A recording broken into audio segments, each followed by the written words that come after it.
Failure isn't always a bad thing, and in fact, some of the most devastating failures in my life have actually led to some of the best things in my life. And I think it's worth remembering that and, in a sense, kind of living your life by that. Failure is what really creates the opportunity for other things to work out later on. And I would actually challenge you to try to think of something good in your life that wouldn't exist if not for you having failed at something else. For me, I can think of a bunch of examples, and I guess some of the more generic examples are probably like if you get rejected and then you meet somebody else better a couple months later.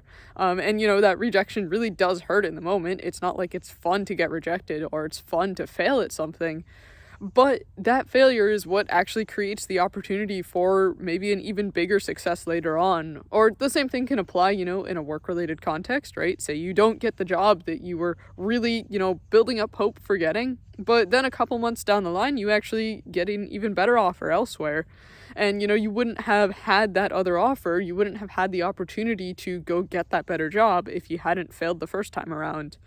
And I think it's worth remembering that, life kind of comes and goes in these cycles. It's not linear, it's a sine wave.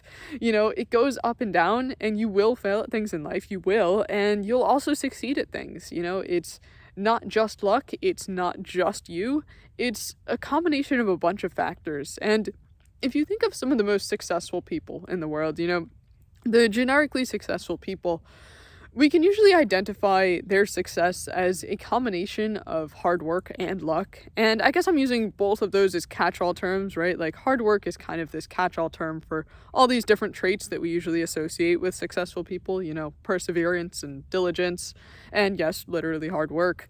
And then also luck. And what I mean with luck is, literally luck itself, right place, right time. I think with a lot of very successful people, you could actually, if you look at their history, if you look at their life story, you can point to these particular, circumstances that this was the defining moment, this defining right place, right time that was the catalyst for them being successful. And a lot of different people you can point to that with. And I think when we can acknowledge that for successful people, and acknowledge that it's multiple factors, and of course, with that right place, right time, they were the person to seize the opportunity. How many other people also were delivered that right place, right time, but didn't seize the opportunity? So clearly it's multiple factors at play here, and I think we can apply the same thing to failure. It's not like you failed entirely because of bad luck, and it's not like you failed entirely because of your own shortcomings. And I think it's worth remembering that because a lot of people like to make it black and white, whether you're thinking, it's just that the universe has it out for me, or God is trying to punish me, whatever you believe, or it's just fate, it's just luck. Some people like to pin it all on that one thing. And then other people like to pin it all the other way, as in it's all my own shortcomings, it's all my own failures, this is all my fault. And I usually fall into that second category. I'm very quick to blame myself when things go wrong. But the reality is, just as success isn't black and white, success isn't entirely luck or entirely hard work, it's both. Just as it's not just that, same thing with failure, right? It's not entirely bad luck, it's not entirely the universe having it out for you, nor is it entirely your own fault. And once you can kind of come to terms with that, you can learn from your failures and be better prepared for things the next time around. When another opportunity inevitably comes by, you'll be more prepared if you've taken the time to really sit with your failures and learn from them. And I'm not saying jump immediately into trying to analyze what went wrong. I'm actually too quick to do that a lot of the time. I'll fail at something and the next day I'll be up and trying to figure out, what did I do wrong with this? What can I fix? How can I, make this work next time around? And I think you do need to, take time and actually process and, accept that you failed at something. I think it's easy to just kind of push yourself into something else without actually taking the time to accept. Just as, if you get your heart broken, you have to take time to process that. It's almost never a good idea to just, rebound to somebody. You have to take the time and process it. The same thing applies with, more traditional ideas of failure, like, failing at a business or failing at like an important exam or whatever. You have to take the time to process it. But once you have taken the time to process and accept that you failed, you can more logically and without the, emotions of just having failed at something, without that clouding emotions, impacting you, you can take the time to logically analyze, all right, here's what went wrong, here's what I did wrong, here's the, bad luck at play, here's all of these factors. and here's what I can improve the next time around. Here's what I can do better next time. And once you've identified that, you'll be in a much better position, the next time around when there is an opportunity that you can seize again, and possibly even a far better opportunity. You'll be in the position to actually take advantage of that and take, that opportunity and make it into a success. And it's also something that always happens to me if I fail at something. I get my confidence shot, and the more times I fail, the less confident and the less trusting in myself I am.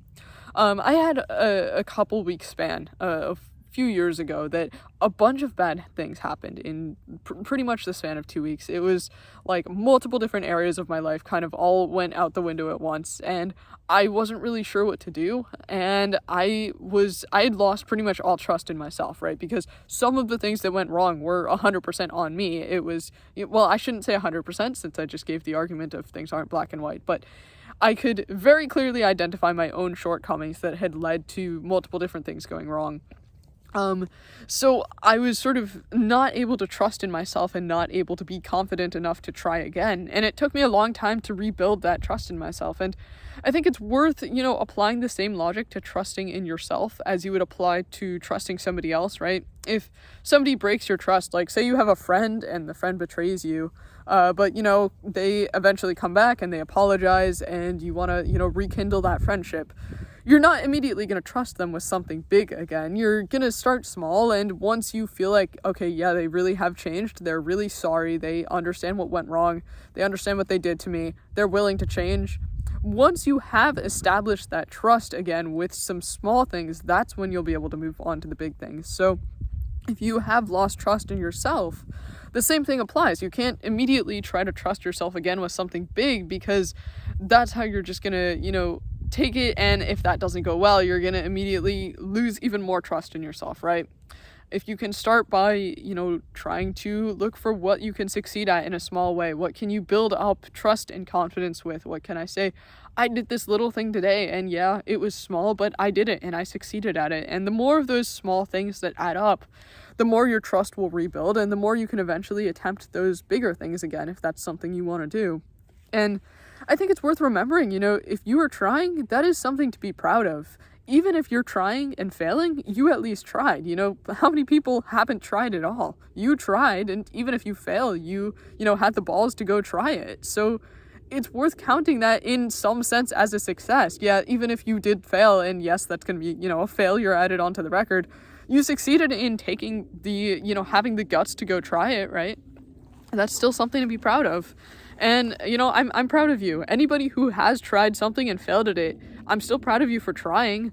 Lord knows how many things I have tried and failed at, and I'm grateful that I tried, and I'm also grateful for that failure because I learned from it, and it, allowed me to then succeed at something else down the line. And we're not meant to be perfect. We're not meant to succeed at everything, but the more opportunities you have to try and the more opportunities you give yourself, the higher chance you will have of eventually succeeding at something. Anyways, I hope you enjoyed this video, and I'll see you next time. Peace.